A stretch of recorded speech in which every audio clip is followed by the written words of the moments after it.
मित्रों नमस्कार, मैं हूं राकेश कुमार। आप देख रहे हैं मौताभिमत। के पाठक शिक्षा विभाग के अपर मुख्य सचिव 3 तारीख से 30 तारीख तक 28 दिनों की लंबी छुट्टी पर चले गए।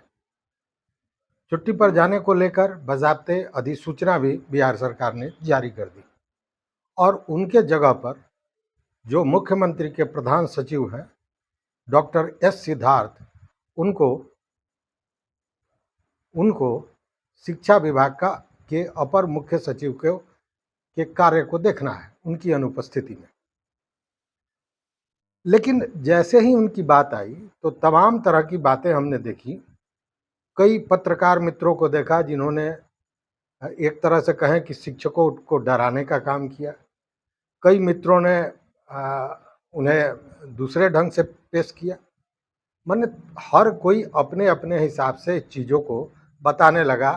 किसी ने कहा कि शिक्षक खुश हो जाएं, सब कुछ ठीक हो जाएगा। किसी ने कहा कि शिक्षकों को बहुत खुशी जाहिर नहीं करनी चाहिए क्योंकि वो भी बहुत सख्त हैं। तमाम तरह की बातें आ रही। लेकिन मैं ये नहीं कहूँगा कि आप बहुत खुश हो जाएं। मैं यह भी नहीं कहूँगा कि आप उनसे डर जाएं। मैं यह भी नहीं कहूँगा कि वो के पाठक की तर्ज पर ही काम करेंगे। मैं आपके पाले में ये बात छोड़ता हूँ। दोनों आदमी के, दोनों ही पदाधिकारी के व्यक्तित्व की चर्चा हम आज करते हैं और उसके बाद आप स्वयं इस बात का निर्णय लें कि क्या के पाठक के तर्ज पर ही डॉक्टर एस सिद्धार्थ काम करेंगे या कुछ अलग। क्योंकि आदमी का जो व्यक्तित्व होता है उसी के हिसाब से वो काम करता है। अब जरा आए के पाठक की बात करें तो के पाठक जब शिक्षा विभाग में आए तो उनकी जो सोच थी, उनका जो जज्बा था, वो था कि शिक्षा विभाग को आगे बढ़ाना है, शिक्षा व्यवस्था को दुरुस्त करना है और इसको लेकर उन्होंने काम शुरू किया। शुरुआती दौर में उन्हें सफलता भी मिली, लेकिन उनका व्यक्तित्व कैसा था? तो देखिए, शुरुआती दौर में जो रहा हो, लेकिन बाद के दिनों में के पाठक गाड़ियों के लाव लश्कर के साथ चला करते थे। के पाठक जहां जाते थे वहां सुरक्षा की बड़ी कड़ी प्रबंध की जाती थी। के पाठक बैठकों में जब बैठते थे और जब बातें करते थे तो वो गुरूर वो दिखाई देता था। सामने वाले को बहुत मतलब हल्के में वो लेते थे। अगर गलती हुई तो उस पर तुरंत कार्रवाई करते थे, बिना यह जाने हुए कि उस गलती जो हुई है उसके पीछे कारण क्या है। क्या सच में वो व्यक्ति काम के प्रति लापरवाह है या कुछ मजबूरी है? इन सारे चीज़ों से उनका कोई लेना देना नहीं होता था। भाषा की बात करें तो के पाठक ने कई बार ऐसे शब्दों का प्रयोग किया है जो असंवैधानिक थे।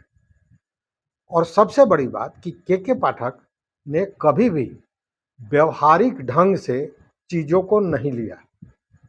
अब वो हर तरह से देखिए, चाहे वो धार्मिक त्योहारों पर छुट्टी का मामला हो या स्कूल के समय सारिणी का मामला हो या शिक्षकों के स्कूल में पहुंचने का मामला हो, शिक्षकों के छुट्टी का मामला हो, शिक्षकों के ट्रांसफ़र का मामला हो, शिक्षकों को कहाँ पदस्थापित किया जाए उसका मामला हो।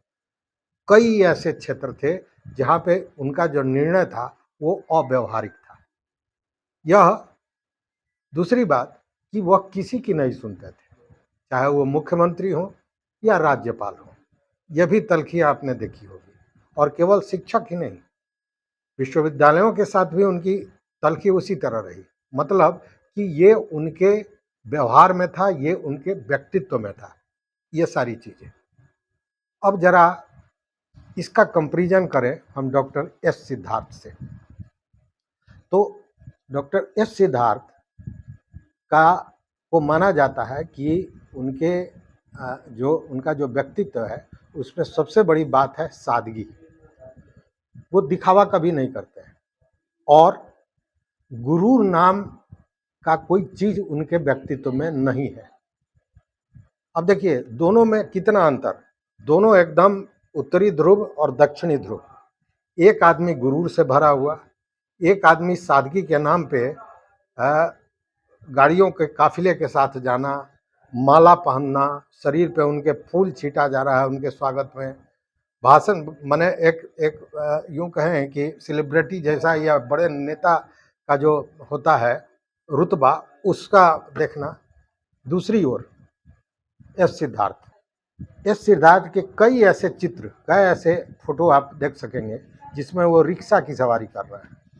आपने पूरी जिंदगी में, चाहे वो शुरुआती दौर में भी आईएएस रहे हों, के पाठक जब शुरुआती दौर में हुआ थे तब भी उनका कोई रिक्शा पर बैठा हुआ चित्र आप नहीं देखेंगे, जबकि एस सिद्धार्थ को कई बार रिक्शा पर अकेले पटना के सड़कों पर घूमते देखा गया है।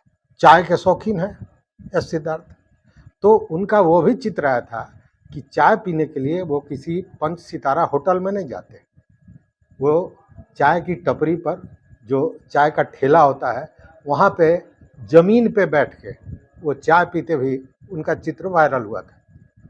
मतलब कि सादगी किस हद तक है, मतलब वो जब अपने कार्यालय में बैठते हैं तब वो अपने को आईएएस पदाधिकारी समझते हैं, अन्यथा वो अपने को सामान्य व्यक्ति समझते हैं। एक उनका चित्र और भी है, वो आप देखिए वो बेली रोड के एक इटालियन सैलून, इटालियन मतलब हम लोग इसको इटालियन मतलब इटली का सैलून नहीं, आप सभी मित्र जानते होंगे, जो ईंटा पर बैठ के पहले जो हजाम दाढ़ी और बाल बनाता था, उस ईंटा से हम लोग इटालियन सैलून नाम ले लिए थे। अब उस सैलून का थोड़ा बदल गया है परिदृश्य। उसमें होता है कि दीवार पे एक छोटा सा आईना लगा देते हैं, एक छोटा सा कुर्सी रख देते हैं और उसी पर लोगों का बाल बनाया जाता है। तो वैसा भी उनका फोटो सामने आया जिसमें एस सिद्धार्थ इटालियन सैलून में जाकर अपना बाल कटा रहे हैं। कभी इस तरह का दृश्य किसी दूसरे आईएएस पदाधिकारी के लिए आपने देखा? मुझे नहीं लगता है कि आपने देखा होगा, हमने तो भैया नहीं देखा। एस सिद्धार्थ बाहर के रहने वाले हैं, बिहार के नहीं है, लेकिन बिहार कैडर में 1991 बैच के आईएएस पदाधिकारी हैं। लेकिन बिहार के सभ्यता में किस तरह रच बस गए हैं वो इस दृश्य से दिखाई देता है कि वो बाज़ाब्ता बैठ के ठेकुआ बना रहे हैं। वो ठेकुआ बनाने का जो फरमा होता है उस पर बाज़ाब्ते लोई डाल रहे हैं और उसको दबा रहे हैं और ठेकुआ बना रहे हैं। मतलब कि वो बिहार की संस्कृति में, सभ्यता में पूरी तरह घुले हुए हैं। जबकि लगातार के पाठक पर ये सवाल उठता रहा कि भले ही वो बिहार में है लेकिन बात यूपी के करते हैं। एक बार तो उन्होंने, आपको याद होगा, वो वायरल हुआ था जिसमें पूरे बिहारियों को उन्होंने गाली दी थी, अपभ्रंश भाषा का प्रयोग किया था।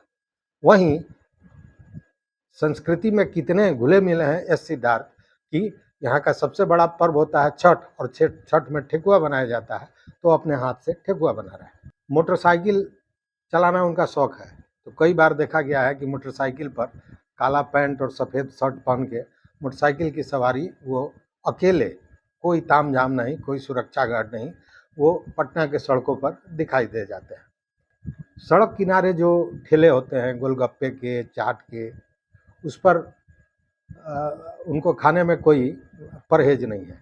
उनको जब इच्छा होती है किसी ठेले पर पहुंच जाएंगे, वहाँ गोलगप्पे खाएंगे। पानी के लिए बिसलरी की का इंतज़ार नहीं करते, वो ठेला पर जो मग होता है, बाल्टी होता है, उससे पानी डालते हैं, पानी पी लेते हैं, गोलगप्पे खाते हैं। उसके लिए वो मौर्य क्लार्क में जाने की जहमत नहीं उठाते, मतलब उनको उसके लिए किसी बड़े होटल में जाने की ज़रूरत नहीं है। अब व्यक्तित्व में देखिए कितना बड़ा अंतर दिखाई देता है। एक बार की घटना है, बताया जाता है कि वो गया गए थे किसी मीटिंग में, और मीटिंग से जब बातें हो गई मीटिंग में, तो वो चुपचाप अकेले निकल लिए और आम आदमी की तरह लोगों से उनकी समस्याओं को सुने। और इसी में एक फ़ोटो वायरल हुआ था जिसमें एक रिक्शा चालक से वो बात कर रहे हैं, और बैठने की जगह चाहिए तो रिक्शा पर ही वो बैठ गए हैं, और वो भी रिक्शा के गद्दी पर नहीं, रिक्शा के पायदान पर बैठे हुए हैं और रिक्शा वाले से बात कर रहे हैं। ये उनकी सादगी को, उनके, वो कहते हैं ना, जो गुरूर नाम का कोई चीज़ नहीं है, उसको दर्शाता है। मैंने बताया चाय के शौकीन तो हैं ही हैं, साथ में खाने के भी शौकीन हैं। और खाने के लिए क्या चाहिए, तो ताज़ी सब्जियां चाहिए।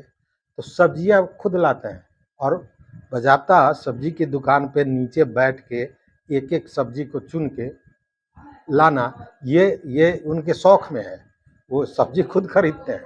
लेकिन ये जहाँ ये सारी चीज़ें हैं जो एकदम आम आदमी जो करता है उस तरह करते हैं, उसी तरह उन्हें कभी पायलट बनने का भी शौक था। तो उन्होंने बाज़ाब्ता इसको सीखा और वो पायलट बने, और ये उनका सपना था जिसको उन्होंने पूरा किया। और इसके लेकर एक बार उन्होंने कहा भी था कि सीखने के लिए उम्र की कोई ज़रूरत नहीं है, किसी भी उम्र में सीखा जाता है। आईआईटी दिल्ली से उन्होंने पीएचडी किया है, मतलब, और इंफॉर्मेशन टेक्नोलॉजी से, आईटी से। तो उनको ये एक और शौक है कि कुछ नया ईजाद करें। इसको लेकर रोबोटिक साइंस पर वो काम कर रहे हैं। बजाते एक रोबोट बनाने में लगे हुए हैं, बताते हैं कि लगभग वो तैयार हो गया है और वो जो प्रोग्रामिंग है उसके आधार पर वो रोबोट काम करेगा। साथ में सबसे बड़ी बात कि प्रकृति प्रेमी भी हैं, और इसको लेकर जो गुलमहर का आप देखते हैं कि पटना में बेली रोड में या सेक्रेटेरिएट के ओर जो सड़क के दोनों किनारे गुलमहर के पेड़ लगे हुए हैं, और जब उसमें फूल खिलता है तो कितना खूबसूरत वो दृश्य होता है।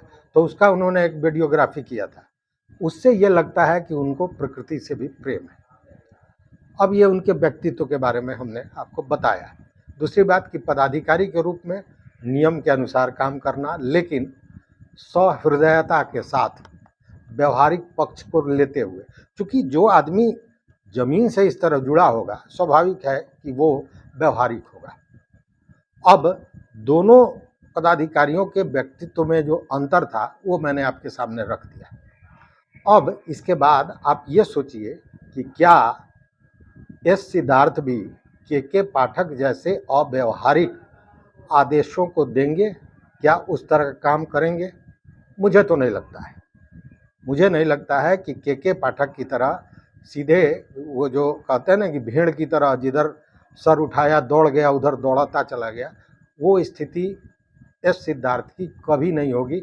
मेरा ये आकलन है, ये मेरा आकलन है। आगे क्या होगा मैं नहीं जानता, लेकिन मेरा आकलन है। इसीलिए मेरा ये कहना है कि जो शिक्षकों में एक भय पैदा किया जा रहा है कि वो भी के पाठक जैसे ही हैं और ये तमाम बातें, ये सारी चीज़ें ठीक है। जो पहले जो आदेश हुए हैं उसको कितना जल्दी बदला जाता है या रखा जाता है, इसको लेकर हमने बताया था। बीजेपी के जो एमएलसी हैं नवल किशोर यादव, उन्होंने कहा भी था कि हम लोग एस सिद्धार्थ से मिलेंगे और बातों को रखेंगे, जो चीज़ें अव्यवहारिक हैं उनको हटाने की बात करेंगे।